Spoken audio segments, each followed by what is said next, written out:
अगर आप मेटा पे एड्स चला रहे हैं या चलाने जा रहे हैं और आपका लो बजट है, this video is going to be very very important for you, क्योंकि इस वीडियो के अंदर मैं आपको बताऊंगा कि आप लोग कम बजट के साथ मेटा के ऊपर किस तरह से एफिशिएंटली एड्स चला सकते हैं to get the maximum results out of it. इस वीडियो के अंदर मैं आपको डिफरेंट चीजें बताऊंगा कि अगर आपके पास बजट कम है तो आप लोगों ने इन स्टेप्स को फॉलो करना है ताकि कम बजट के अंदर भी आपको ज्यादा से ज्यादा रिजल्ट्स आ सके। अब कम बजट में बोल किसको रहा हूँ, इसको मैं मेनली दो कैटेगरीज में डिवाइड करूंगा। एक हमारे पास आ जाएगा जी जिसको हम स्मॉल बजट कह लेंगे, ये उनको कंसिडर मैं करूंगा कि जिनका, अगर मैं पाकिस्तानी पीकेआर के अंदर बात करूं तो मंथली जो एड बजट है वो तकरीबन 1.5 लाख के अराउंड है, जो कि डेली 5000 रुपीज का बजट बनता है। और अगर मैं इससे मजीद कम एक स्मॉलर वाले सेक्शन के अंदर चला जाऊं तो वो तकरीबन 60,000 रुपीज अराउंड बनता है, जो कि डेली का 2000 रुपीज बनता है। मैं इनको स्मॉल बजट लेके कंसिडर कर रहा हूँ। हाँ, अगर वो लोग जिन्होंने पहले मेटा पे स्पेंड नहीं किया और मे भी शायद उनको लग रहा हो कि मैं ये भी अमाउंट ज्यादा बोल रहा हूँ, तो वो शायद गलत सोच रहे हैं, बिकॉज उन्होंने अभी तक ऐसे स्पेंडिंग स्टार्ट की नहीं है। जब आप स्पेंडिंग करना स्टार्ट करेंगे तब आपको पता लगेगा कि ये एक्चुअल में लो बजट ही कंसिडर होते हैं। बहरहाल आप इसको लो कहें या वट एवर यू से, लेकिन अगर आपके इतने अराउंड के बजट हैं तो ये वीडियो आपके लिए बहुत ज्यादा जरूरी है। हाँ, अगर मैं डॉलर्स में बात करूँ, अगर आप इंटरनेशनली काम कर रहे हैं, लेट्स सपोज यूएस में काम कर रहे हैं, यूके में काम कर रहे हैं, मेजर मैं मार्केट्स की बात करूँ, अगर आपका मंथली बजट $3000 है, ठीक है, जो कि डेली का $100 बनता है, this is the small budget. हाँ, अगर $1500 है तो ये स्मॉलर वाली कैटेगरी के अंदर आ जाएगा। तो आप लोगों ने इन्हीं सारी चीजों को फॉलो करने जो कि मैं आपको इस वीडियो के अंदर बता रहा हूँ। सो स्टार्ट करते हैं। पॉइंट नंबर 1 जो कि आप लोगों ने अपने माइंड में रखना है वो ये है कि do not disturb Meta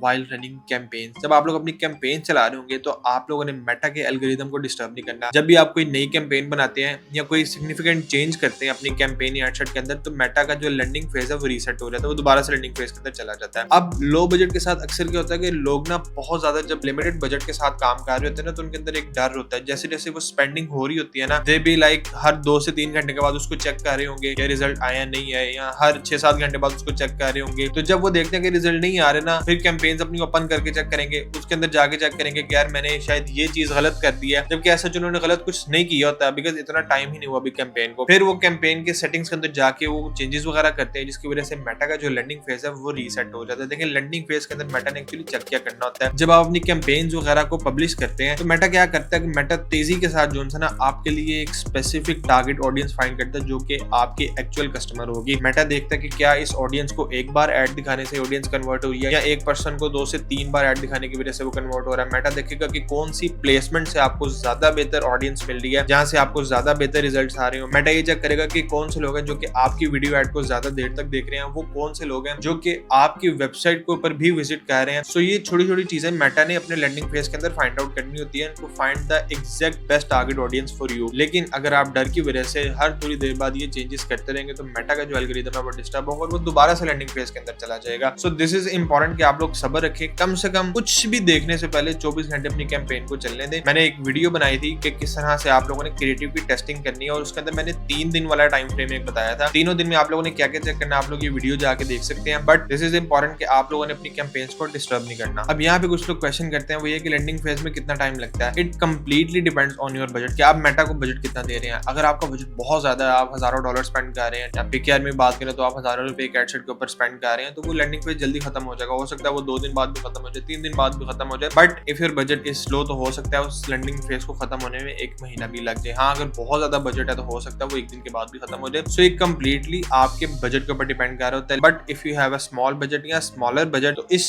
point को ओवरऑल समझना आपके लिए बहुत जरूरी है। Point number 2 is be specific regarding your customers, या बहुत ज्यादा उसको नैरो डाउन कर लें। देखें, अगर आपके पास लो बजट है ना, तो आप ये कोशिश ना करें कि आप बहुत बड़े बड़े कंपेटिटर से जिनका लाखों करोड़ों का बजट है आप डायरेक्टली उनके साथ कंपीट करेंगे। ठीक है, ये आपके लिए बहुत ज्यादा मुश्किल हो जाएगा। ऑल्दो कि और बहुत सी चीजें डिपेंड करती हैं एक्सेप्ट बजट, आपका क्रिएटिव कैसा है, ये वो सारी चीजें भी इस कंपटीशन के अंदर या बिड वाली चीज के अंदर डिपेंड कर रही होती हैं। लेकिन अगर आपका बजट सिग्निफिकेंटली लो है आपके कंपेटिटर से, जब आप कंपेटिटर की एड लाइब्रेरी खोलेंगे आपको आइडिया हो जाएगा, एक ऑलमोस्ट आइडिया हो जाएगा कि वो कितना स्पेंड कर रहे हैं, कितनी उसकी एड्स हैं। लेकिन अगर आपका बजट बहुत ज्यादा लो है तो आप कोशिश ना करें उसके साथ डायरेक्ट कंपीट करने की। आप बहुत ज्यादा स्पेसिफिक कर दें अपनी एड्स को, या किसी एक चीज के अंदर खुद को एज अ स्पेशलिस्ट शो करें। मे बी जो लोग लीड्स की एड चलाते हैं वो इस बात से बिल्कुल एग्री कर सकेंगे कि अक्सर हमें ऐसे भी करना पड़ता है कि बिल्कुल किसी कंट्री की स्पेसिफिक सिटी का एक स्पेसिफिक एरिया हम निकालते हैं। उस एरिया में फॉर एग्जांपल अगर वो सैलून ओनर्स को टारगेट कर रहे हैं, ठीक है, वो उनकी एक प्रॉपर टारगेटिंग करते हैं, फिर अपनी एड कॉपी के अंदर प्रॉपर डायरेक्टली स्पीक आउट कर रहे होते हैं उस सिटी के, उस एरिया के सैलून ओनर्स को, उनकी ही प्रॉब्लम्स को आइडेंटिफाई करके उन्हीं का ही वो सोल्यूशन प्रोवाइड कर रहे होते हैं। मतलब कि यहाँ तक भी वो अपनी एड्स को जो है वो नैरो डाउन कर लेते हैं। इवन कि अगर आप अपनी ई कॉमर्स के लिए भी एड्स चला रहे हैं हैं तो आप लोगों ने किसी एक बायर पर्सोना को पकड़ लेना है, उनको अच्छी तरह से देखना है यार इनके पेन पॉइंट्स क्या है, इनको क्या मसले मसाइल आ रहे हैं, ईच एंड एवरीथिंग। आप लोगों ने क्या करना है कि स्पेसिफिक फिर उनको टारगेट करना है एंड खुद को शो करना है एज अ स्पेशलिस्ट उस चीज का। सपोज कर लेते हैं आप कहते हैं यार मैंने अपनी प्रोडक्ट सिर्फ अमीर लोगों को बेचनी है, अमीर लोगों का मसला प्राइस नहीं है। अगर आप लोग बिल्कुल वही वाली बातें कर रहे हैं कि हम बाकियों से सस्ती प्रोडक्ट दे रहे हैं या हम ये कह रहे हैं वो कह रहे हैं, इसका मतलब है कि आप लोगों ने अपनी प्रोडक्ट को स्पेसिफाई नहीं किया हुआ है। मे बी आप एक ही एड के अंदर ये भी बता रहे हैं कि आपकी प्रोडक्ट बहुत ज्यादा अफोर्डेबल है, ठीक है, प्राइस कंपैरेटिव है, इसकी ये फीचर्स हैं, ये आपका टाइम भी सेव करेगी, आपके लिए इतनी ज्यादा कन्वीनियंट है। देखें आप फिर अगेन जनरल वाली चीज के अंदर आ गए। आप लोगों ने अपनी ऑडियंस के हिसाब से अपनी प्रोडक्ट को स्पेसिफाई कर देना है। उनको प्राइस से मतलब नहीं है, उनको मतलब है जी टाइम कितना सेव होगा, इससे कितनी ज्यादा कन्वीनियंस क्रिएट करेगी ये प्रोडक्ट। तो आप लोगों ने अपनी ऑडियंस को अच्छी तरह से स्टडी करना है, देन उसके ऊपर एक स्पेसिफिक अपनी एड को डिजाइन करना है। क्रिएटिव भी उनके लिए होगा, एड कॉपी भी उनके लिए होगी, हेडलाइन भी उनके लिए होगी, उनकी प्रॉब्लम का ही आप लोगों ने मेनली सोल्यूशन प्रोवाइड करना है। Point number 3 is don't try to do a lot in a limited budget. मतलब कि फॉर एग्जांपल अब मैं वही वाली एग्जांपल देता हूं, आपका स्मॉल बजट है, डेली का 5000 या स्मॉलर बजट है डेली का 2000। अब आप लोगों ने ये नहीं करना कि मैं मैक्सिमम नंबर ऑफ एडसेट्स बना दूं और हर एडसेट के अंदर डिफरेंट बायर पर्सोना को यूज कर रहा हूं या हर एडसेट के आगे डिफरेंट मेरी क्रिएटिव्स वगैरह चल रहे हो। सपोज कर लेते हैं 2000 आपका डेली का बजट है, आप कहते हैं कि मैं 5-6 जो है ना 300 रुपए पर डे के हिसाब से डिफरेंट एडसेट्स बना दूं। देखिए इससे आपको बिल्कुल कोई फायदा नहीं होगा, क्योंकि हर एडसेट को लैंडिंग फेज से ही निकलने में बहुत ज्यादा टाइम लग जाएगा, हर एडसेट के रिजल्ट आने में ही बहुत ज्यादा टाइम लग जाएगा। इवन अगर आपके पास कम बजट भी है ना तो थोड़ा सा आपने सब्र से काम लेना है, चीजों को लाइन बाय लाइन करके टेस्ट कर लें, लेकिन जो आप टेस्ट करें उसको प्रॉपर करके टेस्ट करें। रादर देन कि आप 6 एडसेट बना के उनको 350-400 का पर डे का बजट दे रहे हैं, आप कोशिश करें आप मैक्सिमम 2 एडसेट बना लें, ठीक है, और उनको 1000 रुपीज पर डे का बजट देते हैं। वो भी अगर आपकी प्रोडक्ट की मैक्सिमम सेलिंग प्राइस 2500 से 3000 है और अगर आपकी प्राइस जरा ज्यादा इनसे 5000 इससे ऊपर है तो आप कोशिश करें कि वो पर एडसेट आप लोग 2000 दे के एक एडसेट को पहले अच्छी तरह से टेस्ट आउट कर लें, प्रॉपर मेहनत करें। जिस तरह से मैंने आपको बताया कि अपनी ऑडियंस को स्टडी करके उनके हिसाब से उनके पेन पॉइंट्स को डिफाइन करके उनका सोल्यूशन प्रोवाइड करें। ये कोशिश ना करें कि आपके पास अगर बजट कम है तो आप मल्टीपल एडसेट बनाई जा रहे हैं और हर एडसेट को थोड़ा थोड़ा सा बिल्कुल बजट दे रहे हैं, क्योंकि लैंडिंग फेज के अंदर वो जाएगा, फिर लैंडिंग फेज से निकलने भी उसको टाइम लगेगा, आपको रिजल्ट आने में बहुत ज्यादा टाइम लग जाएगा, जिसकी वजह से ओवरऑल आपको इतनी कोई खास परफॉर्मेंस देखने को मिलेगी नहीं। पॉइंट नंबर 4 इस के आप लोगों को अवेयरनेस कैंपेन, ट्रैफिक कैंपेन, इस तरह की कोई भी कैंपेन चलाने की जरूरत नहीं है if you have a small budget. देखिए अक्सर लोग करते ही हैं कि जी हम रादर देन के डायरेक्ट सेल्स की कैंपेन चलाएं, हम 2000 रुपए की डायरेक्ट अवेयरनेस की कैंपेन चलाते हैं, इतने ज्यादा लोगों को हमारी प्रोडक्ट की अवेयरनेस हो जाएगी तो हो सकता है उनमें से कुछ लोग आके हमारी वेबसाइट के ऊपर बाइंग भी कर लें, जबकि ये चीज पॉसिबल नहीं है। मेटा आपसे बिल्कुल डायरेक्ट है, मेटा कहता है अगर आपको अवेयरनेस चाहिए तब आप लोगों ने अवेयरनेस की कैंपेन चलानी है। और अवेयरनेस की कैंपेन में भी आप लोगों ने देखी हो, let's suppose Pepsi, Coca Cola and different cold drinks and different brand जो है ना अवेयरनेस की कैंपेन चला रहे होते हैं, और उनका मकसद ये नहीं होता कि वो शॉप नाउ का बटन लगाया हुआ है, आप उनकी वेबसाइट पर जाएंगे और एक कोक की बोतल बाय कर लेंगे। उनका मकसद एक्चुअल में ही अवेयरनेस होता है और इसी चीज के वो मेटा को पैसे दे रहे हैं। लेकिन अगर आपका मकसद सिर्फ अवेयरनेस नहीं है, आपको एक्चुअल में लीड्स चाहिए या सेल्स चाहिए, तो आप लोगों ने अवेयरनेस या ट्रैफिक या इन चीजों के ऊपर अपना टाइम या बजट बेस बिल्कुल भी नहीं करना। सो मेटा से आप लोग जो मांगेंगे मेटा आप लोगों को वही वाली चीज ही प्रोवाइड करेगा। हाँ, अवेयरनेस की कैंपेन एक स्पेसिफिक चीज है, अगर आप लोग बहुत कोई